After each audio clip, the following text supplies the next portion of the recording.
The hypocrites try to show themselves as if they are more pious than all believers. Our Prophet warned Muslims to be careful about the hypocrites as follows. Narrated by Abu Huraira, the Prophet said, "The worst people in the sight of God on the day of resurrection will be the double-faced people, who appear to some people with one face and to other people with another face."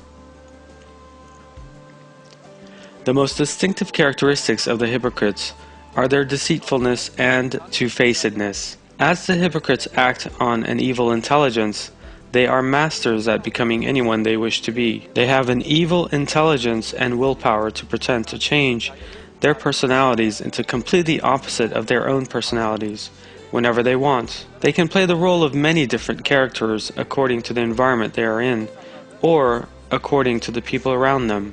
They can talk to the irreligious in their way, to those showing the characteristics of idolaters with the characteristics of idolaters, and to the hypocrites in the language of hypocrites. God informed us of this immorality of the hypocrites in a verse. When they meet those who have faith, they say, "We have faith." But when they go apart with their Satans, they say, "We are really with you. We were only mocking them." But God is mocking them and drawing them on, as they wander blindly in their excessive insolence. Thanks to their evil intelligence, the hypocrites can observe Muslims and imitate them as well. Consequently, whenever circumstances so require, when they want to leave the impression that they have abandoned treachery, when they want to cover up their insidious activities and feign innocence, they can imitate pious Muslims. Indeed, it may really be challenging to see their true faces at first sight. They can look like honest, sincere, and well-intentioned people who side with Muslims, who strive for the sake of God with such perfect details that it would not be possible to encounter any evidence against them. While the hypocrites are very sly, snobbish, arrogant, and boastful people who lie and slander, who constantly cause scenes and try to disturb and dispirit Muslims, to obstruct their auspicious activities, or to take their time, they may give up doing all of these when their interests require doing so. They may display a character that appears to be humble, kind, respectful, devoted, empathetic, zealous, and decent, as if they are morally superior than sincere Muslims around them. In the Quran, God tells us that the hypocrites will strive to show themselves as immaculate and good people.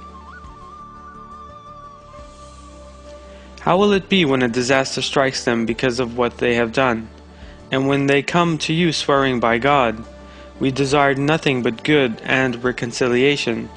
God knows what is in such people's hearts.